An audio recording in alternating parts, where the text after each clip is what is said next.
On the morning of May 18, 1987, diplomatic cables between Washington and Moscow began carrying an unusual warning. A radio signal that had been broadcasting continuously for nearly 3 decades had suddenly changed its transmission pattern. Within 48 hours, 16 intelligence officers across Eastern Europe were quietly recalled to Moscow. 4 never arrived. The signal that caused this collapse had been transmitting from a small apartment in Leipzig, East Germany, operated by a woman who didn't know she was doing anything wrong. By the time she understood what she had accidentally revealed, the largest Soviet listening network in Central Europe had been compromised beyond repair. The woman's name was Greta Hoffmann. She was 62 years old in 1987, a retired municipal clerk who lived alone on the 4th floor of a concrete residential block on Eisenbahnstrasse, a street lined with identical buildings constructed in the early 1960s. Her apartment was small, 3 rooms with narrow windows that looked out over a tram line and a municipal bakery. She had lived there since 1964, paying her rent on time, attending neighborhood meetings, complaining occasionally about the noise from the tram, but otherwise causing no trouble. Her neighbors knew her as someone who kept to herself, who grew tomatoes in a window box, who listened to Radio DDR in the evenings. She was, by every visible measure, invisible. Greta's only unusual habit was her radio, not the small tabletop receiver she used for music and news, but a larger shortwave set she had inherited from her late husband Klaus, who died in 1979. Klaus had been a radio enthusiast, the kind of man who spent evenings turning dials and logging frequencies in a notebook. After his death, Greta left the radio where it stood on a shelf in the living room. She never turned it on. She didn't know how, but she didn't throw it away either. It was one of the few things Klaus had cared about. In early 1987, the radio began making a faint humming sound. Greta noticed it one evening in February while reading. The sound was barely audible, a low electronic tone that seemed to come from inside the radio itself. She assumed it was broken. She considered having it repaired, but that would mean taking it to a state electronics shop, filling out forms, waiting weeks. It wasn't worth the trouble. The sound was quiet.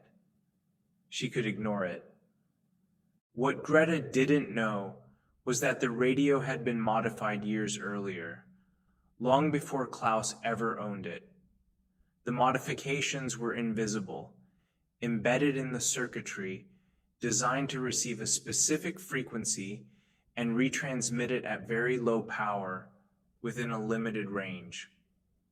The radio was what intelligence agencies call a relay device, a passive component in a larger network. It had been installed in the apartment building during construction in 1963, part of a network of hundreds of similar devices scattered across East German cities. The network was operated by the KGB, designed to create a redundant communications grid that could function even if primary systems were destroyed in a war. The KGB's network was built on a simple principle. Instead of relying on large, visible transmission towers that could be targeted and destroyed, they embedded small relay devices in civilian infrastructure. Radios, television sets, even electrical junction boxes were modified to receive and retransmit encrypted signals. Each device operated independently, unaware of the others, forming a web of overlapping coverage. The signals carried encoded messages, logistical instructions, activation codes for sleeper agents, and coordination data for intelligence operations across NATO countries. The network was designed to be invisible and self-sustaining. The relay devices drew minimal power, often from the ambient electrical fields in apartment buildings. They required no maintenance, no human operators, no visible antennas. They simply listened for a specific frequency and quietly passed the signal along. For the KGB, it was an elegant solution. For the people living with these devices, they were entirely undetectable. Greta's radio had been functioning as a relay for 24 years without her knowledge. It had been placed in the building during construction, installed in what would later become Apartment 4C. Klaus and Greta moved in shortly after the building opened. Klaus, with his love of radios, never noticed the modifications. They were hidden beneath factory components, indistinguishable from standard parts, unless someone knew exactly what to look for. The radio transmitted at power levels so low that even a technician with testing equipment would have dismissed the readings as background interference. The network Greta's radio belonged to was called Schatten, a German word meaning shadow. Schatten was not officially acknowledged by any government. It existed in the overlapping jurisdictions between the KGB and the Stasi, the East German secret police. The Stasi provided the infrastructure, the access to buildings, the ability to install devices during construction. The KGB provided the technology, the encryption protocols, and the operational control. The system had been running since 1963, transmitting continuously, a constant low murmur beneath the surface of daily life. By 1987, Schatten had become essential to Soviet intelligence operations in Europe. It carried coordination data for agents in West Germany, surveillance reports from East German border regions, encrypted communications between Moscow and field operatives. The network was redundant by design, capable of functioning even if multiple nodes were destroyed. It was also entirely dependent on a continuous signal. If the signal stopped or changed unexpectedly, the entire network's operational security could be compromised. The change that triggered the diplomatic crisis began with a simple electrical fault. In early February 1987, the wiring in Greta's building began experiencing intermittent voltage fluctuations. The building was old, the wiring outdated, and the municipal electrical grid in Leipzig was overloaded. The fluctuations were minor, barely noticeable to residents. Lights flickered occasionally. Appliances sometimes hummed. Nothing serious. But the fluctuations affected the relay device in Greta's radio. The device was designed to operate on stable voltage. When the voltage dropped, the device's internal oscillator became unstable, causing the transmission frequency to drift slightly. The drift was measured in hertz, a tiny variation that would have been meaningless in most contexts. But in a tightly coordinated intelligence network, even a small frequency drift created a measurable anomaly. The anomaly was first detected by a NATO signals intelligence station in West Germany. The station, operated by the United States National Security Agency, monitored radio frequencies across Eastern Europe, looking for patterns, anomalies, anything that might indicate military or intelligence activity. On February 9, 1987, an analyst noticed a peculiar variation in a low-frequency signal that had been constant for years. The signal had been logged and cataloged long ago, classified as unidentified but persistent, likely some form of Soviet infrastructure. The analyst noted the frequency drift and filed a report. The report might have gone nowhere. The NSA received thousands of signals daily. Most anomalies were noise, equipment malfunctions, atmospheric interference. But this particular signal had a history. It had been monitored since the mid-1960s, always stable, always consistent. A change after 20 years was significant. The report was escalated. Within a week, the NSA had deployed additional monitoring equipment focused on the signal's origin point. Triangulation placed the source somewhere in central Leipzig. The signal was weak, localized, and its frequency continued to drift intermittently. Analysts began developing theories. Some suggested it was a malfunction in a Soviet communications relay. Others thought it might be a deliberate test, a way of checking if NATO was monitoring the frequency. A third group suspected it might be part of a larger network that had remained undetected for decades. The NSA decided to investigate further. They requested assistance from West German intelligence, the Bundesnachrichtendienst, or BND. The BND had contacts inside East Germany, individuals who could observe without attracting attention. In early March, a West German agent with access to East German territory was instructed to travel to Leipzig and identify the source of the signal using portable direction-finding equipment.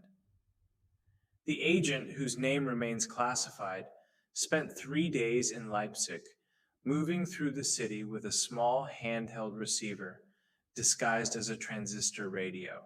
The receiver isolated the drifting frequency and traced it to a residential area near the central railway station. The strongest signal came from a block of apartments on Eisenbahnstrasse. The agent noted the building number, took photographs, and returned to West Germany. The BND passed the information to the NSA. The NSA cross-referenced the building with known intelligence databases. There was no record of Soviet military activity at that address. No known intelligence officers lived there. The building was ordinary civilian housing. The signal, however, was undeniable. Something inside that building was transmitting. The NSA now faced a dilemma. They could not investigate directly. East Germany was a sovereign nation, hostile to Western intelligence. Any overt action would be detected and countered. They needed more information before deciding how to proceed. They continued monitoring the signal, logging its behavior, looking for patterns that might reveal its purpose. Meanwhile, in Leipzig, Greta remained unaware that her apartment had become the focus of international intelligence operations. The humming sound from the radio continued, sometimes louder, sometimes faint. She grew used to it. She mentioned it once to a neighbor who suggested unplugging the radio. Greta tried that, but the humming persisted. She realized the sound wasn't coming from the radio being turned on. It was something inside the device itself, something always active. In April, the voltage fluctuations in Greta's building worsened. The Municipal Electrical Authority had been informed of the problem, but had not yet scheduled repairs. The fluctuations became more frequent, causing lights to dim and appliances to behave erratically. The relay device in Greta's radio, already unstable, began transmitting at increasingly irregular intervals. The frequency drift became more pronounced, creating a distinctive pattern that analysts at the NSA could no longer ignore. By late April, the NSA had developed a working hypothesis. The signal was part of a covert communications network, likely Soviet, that had been operating undetected for decades. The network used civilian infrastructure to hide its presence, embedding relay devices in ordinary household items. The frequency drift was caused by an equipment malfunction, probably due to electrical problems in the building. The malfunction was inadvertently revealing the network's existence. The hypothesis was shared with senior officials at the CIA and the Department of Defense. The implications were significant. If the Soviets had been operating a hidden communications network in East Germany for over 20 years, it suggested a level of infrastructure and planning that exceeded previous estimates. It also meant that similar networks might exist elsewhere, in other Eastern Bloc countries, possibly even in Western Europe. The decision was made to continue monitoring and to gather as much intelligence as possible before taking any action. The NSA increased surveillance on the Leipzig signal, recording every transmission, analyzing the data for encryption patterns, communication protocols, anything that might reveal the network's structure and purpose. The breakthrough came in early May. The voltage fluctuations in Greta's building reached a critical point.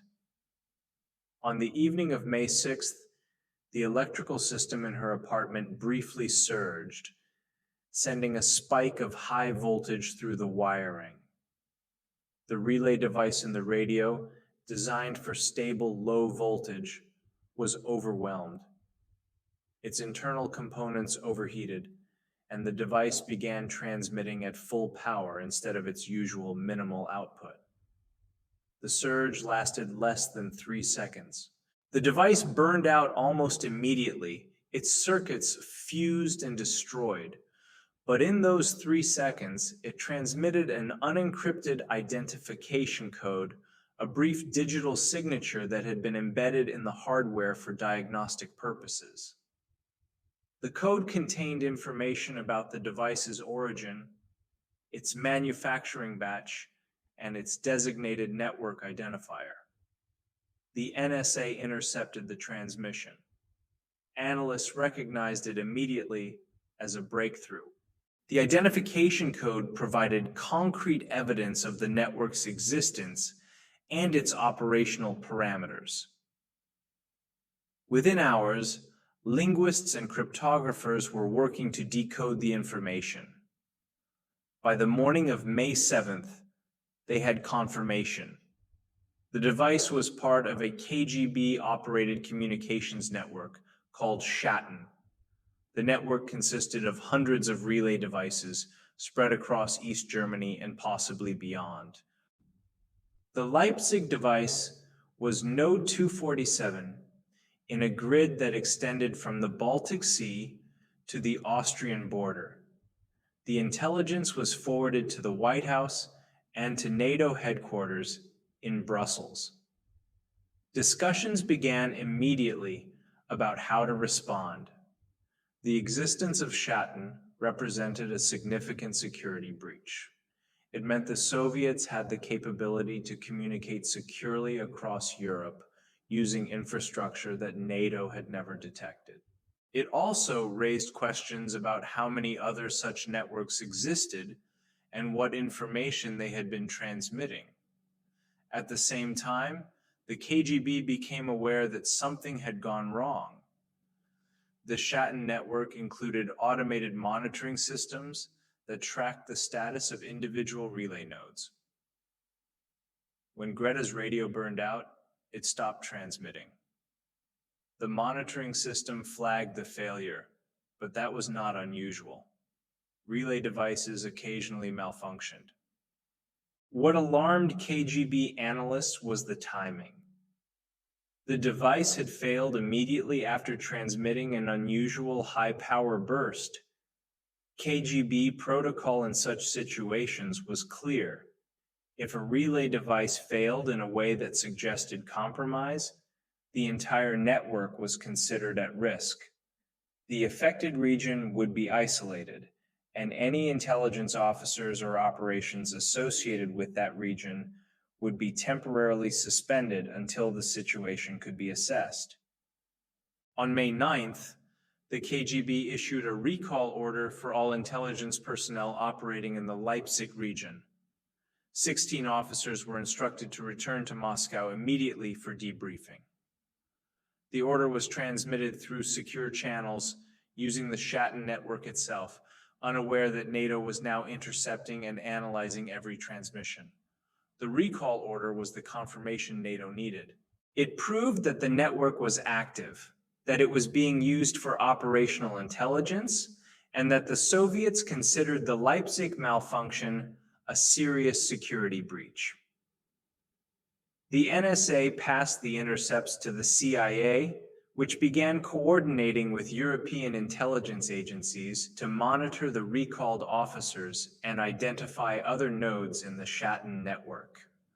4 of the 16 recalled officers never reached Moscow.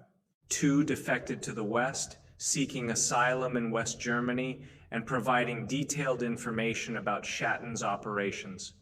1 was arrested by Polish authorities on unrelated charges and held for questioning. The 4th disappeared entirely, his fate unknown. The remaining 12 officers were debriefed in Moscow, then reassigned to other duties. Several were later quietly dismissed from the KGB. Their careers ended by the Shatun Compromise. The defections provided NATO with comprehensive intelligence about the network. Interrogators learned that Shatun had been operational since 1963, that it had transmitted millions of encrypted messages, and that it had been considered one of the KGB's most secure communication systems. The relay devices had been manufactured in the Soviet Union and installed by Stasi technicians during construction of apartment buildings, factories, and public infrastructure across East Germany. The network's encryption was sophisticated but not unbreakable. With the identification code from Greta's radio, NSA cryptographers were able to reconstruct the encryption keys and begin decoding archived intercepts. The decoded messages revealed the extent of Soviet intelligence operations in Western Europe. They contained surveillance reports on NATO military installations, profiles of Western political figures, logistical plans for sabotage operations in the event of war, and communications between KGB officers and their agents in West Germany, France, Italy, and Britain. The intelligence was methodically analyzed and shared with affected governments. Over the following months, dozens of Soviet agents were identified and arrested. Several espionage networks were dismantled. The damage to Soviet intelligence capabilities in Europe was catastrophic. The physical evidence of the network's existence was equally compelling. In June 1987, West German intelligence, working with the BND, managed to extract one of the relay devices from an apartment building in East Berlin. The device was smuggled to West Germany and examined by technical experts. The analysis confirmed everything the defectors had described. The device was a masterpiece of covert engineering, small enough to fit inside a standard radio, powered by ambient electrical fields, capable of receiving and retransmitting encrypted signals without any external indication of its function. Photographs and technical diagrams of the device were shared with NATO member states, allowing them to search for similar devices in their own territories. In East Germany, the Stasi launched an internal investigation to determine how the network had been compromised. They traced the failure to the relay device in Leipzig, to the apartment on Eisenbahnstrasse, to the building's electrical problems. They identified Greta Hoffmann as the resident of the apartment where the device had been installed. Stasi officers interviewed her in late May, asking questions about the radio, about her late husband, about whether she had noticed anything unusual. Greta told them about the humming sound, about the electrical problems in the building, about the evening when the radio had briefly sparked and then gone silent. The officers examined the radio, finding the burned-out relay device inside. They confiscated the radio, told Greta it was being taken for repairs, and left. She never saw it again. The Stasi concluded that Greta had no knowledge of the device and posed no security risk. She was not arrested or charged, but she was placed under surveillance, her mail monitored, her telephone tapped, her movements observed. The surveillance continued for nearly 2 years, until the fall of the Berlin Wall in November 1989 rendered such efforts meaningless. For the KGB, the collapse of Shatton was a disaster. The network had been a cornerstone of their European intelligence infrastructure. Its compromise forced them to abandon numerous operations, recall dozens of officers, and rebuild their communication systems from scratch. The defections of the two officers provided NATO with insights into KGB methods and priorities that took years to recover from. Internally, the failure led to recriminations and purges. Several senior officers were demoted or dismissed. The entire directorate responsible for covert communications was reorganized. The geopolitical consequences extended beyond intelligence operations. The revelation of Shatton contributed to growing distrust between the Soviet Union and East Germany. The Stasi had been responsible for installing and maintaining the relay devices, but they had not been fully informed about the network's extent or purpose. When the network's compromise became undeniable, Stasi leadership felt betrayed, believing the KGB had used East German infrastructure for operations that put East Germany at risk. The rift deepened existing tensions and weakened cooperation between the two agencies at a critical moment in the Cold War's final years. In the United States, the intelligence windfall from Shatton was credited with providing NATO a significant strategic advantage during the final phase of the Cold War. The decoded messages and the defectors' information gave Western intelligence agencies unprecedented insight into Soviet capabilities and intentions. That insight informed policy decisions, arms control negotiations, and strategic planning throughout 1987 and 1988. Historians later argued that the Shatton Compromise accelerated the end of the Cold War by undermining Soviet confidence in their own intelligence systems and revealing the extent to which those systems had been penetrated. Greta Hoffmann lived in her apartment on Eisenbahnstrasse until 1991. After the reunification of Germany, she was informed by officials from the newly formed German government about the radio device and its role in the intelligence network. She was told that she had unknowingly participated in one of the largest espionage operations of the Cold War. She was assured that she faced no legal consequences and that the matter was considered closed. Greta's reaction was described by the officials as quiet disbelief. She had trouble accepting that the small radio, the one Klaus had loved, the one that had hummed in her living room for months, had been connected to anything significant. She asked what had happened to the radio. The officials told her it had been destroyed during the investigation. She asked if Klaus had known. They told her there was no evidence he had any knowledge of the device. In 1992, Greta gave a brief interview to a local newspaper in Leipzig. The journalist asked her how she felt about having been at the center of such a large intelligence operation. Greta said she felt nothing in particular. She had done nothing. She had simply lived in her apartment, ignored a broken radio, and waited for the humming to stop. The Cold War, she said, had always been invisible to her. She had known it was happening, but it had seemed distant, abstract, something that belonged to politicians and soldiers. She had not imagined it could be sitting on a shelf in her living room. Greta died in 1998 at the age of 73.